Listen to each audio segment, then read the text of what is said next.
Assalamualaikum warahmatullahi wabarakatuh. Selamat datang di KOCMP, Komunitas Kajian Ilmu Manajemen Pendidikan yang dibina oleh Bapak Abdul Muhammad selaku dosen mata kuliah Pendidikan Kewirausahaan. Perkenalkan, saya Fania Cahyarani, mahasiswa Manajemen Pendidikan angkatan 2020 Universitas Negeri Jakarta.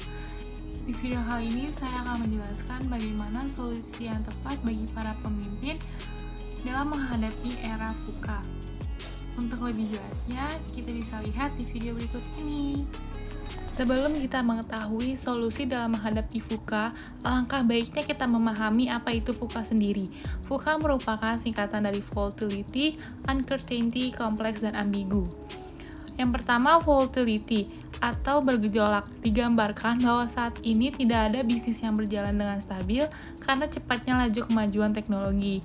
Hal ini dipengaruhi oleh banyaknya inovasi yang didasarkan pada perkembangan teknologi yang pesat dan terus berubah. Yang kedua adalah uncertainty atau tidak pasti, digambarkan bahwa tidak ada yang dapat dipastikan dalam menjalankan sebuah roda bisnis. Ketidakpastian ini membuat kondisi pasar dan industri menjadi sulit dipahami, diprediksi, dan juga ditanggulangi.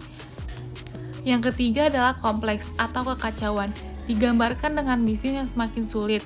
Terdapat banyak faktor yang harus dipertimbangkan untuk membuat perusahaan tetap stay dalam menghadapi derasnya persaingan industri.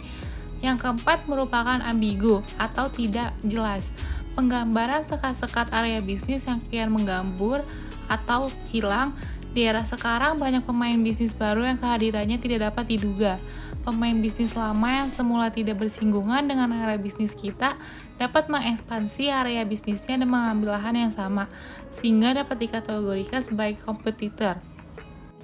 Masuk dalam solusi menghadapi VUCA. Bob Johansen dalam bukunya Leaders Make the Future, 10 New Leadership Skills for Uncertain World menyampaikan bahwa gejolak VUCA perlu dilawan dengan VUCA. VUCA di sini dijadikan solusi dengan makna yang berbeda dengan istilah VUCA yang negatif. VUCA di sini memiliki arti vision, understanding, clarity, dan agility. Vision yang berarti sesuatu yang akan kita capai di masa yang akan datang. Orang yang memiliki vision yang besar akan menjadi pemimpin bagi orang yang memiliki vision yang kecil. Seseorang pemimpin pada dasarnya paham tentang pentingnya memiliki visi, karena dalam suatu proses kepemimpinan terdapat sharing vision untuk mewujudkan mimpi yang diinginkan. Dan seseorang pemimpin harus bisa memahami kondisi lingkungan yang ia tinggali agar nantinya dapat mengantisipasi perubahan yang akan terjadi di masa depan. Understanding adalah mendorong kita agar bisa memahami dan mempertahankan apa yang sesuai dengan kondisi tempat kita beraktivitas, pemahaman akan sebuah perubahan, dan peristiwa yang harus dipersiapkan untuk menghadapinya.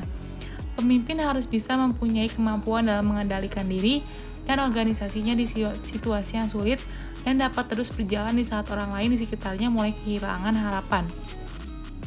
Selanjutnya adalah clarity, yang merupakan kemampuan seseorang dalam menganalisis masa depan dan yakin akan peluang yang belum dirasakan oleh pesaing lain.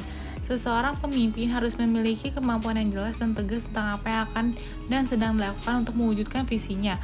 Dan terakhir adalah ability, yang merupakan kelincahan menghadapi suatu perubahan, menghadapi tuntunan pelanggan. Perkembangan baru yang tiba-tiba muncul harus ada pada pemimpin di era sekarang. Jika konteks berubah dengan cepat, kita harus cepat beradaptasi secara intelektual untuk menguji gagasan kita dengan munculnya konsep baru dari pesaing. Jika sebuah perusahaan mampu bertahan di era VUCA, maka perusahaan tersebut mampu mengombinasikan aspek visi, kompetensi, dan juga budaya, yang mana unsur-unsur tersebut diperkuat pula dengan inisiasi perusahaan dalam membangun inovasi untuk terus berkembang dalam mencapai tujuan bisnisnya. Sekian penjelasan dari saya mengenai solusi yang tepat dalam mengatasi era VUCA. Semoga apa yang saya jelaskan bisa dimengerti dan juga berguna bagi kita semua. Jangan lupa like, subscribe, dan juga komen. Kurang lebihnya mohon maaf. Wassalamualaikum warahmatullahi wabarakatuh. Terima kasih.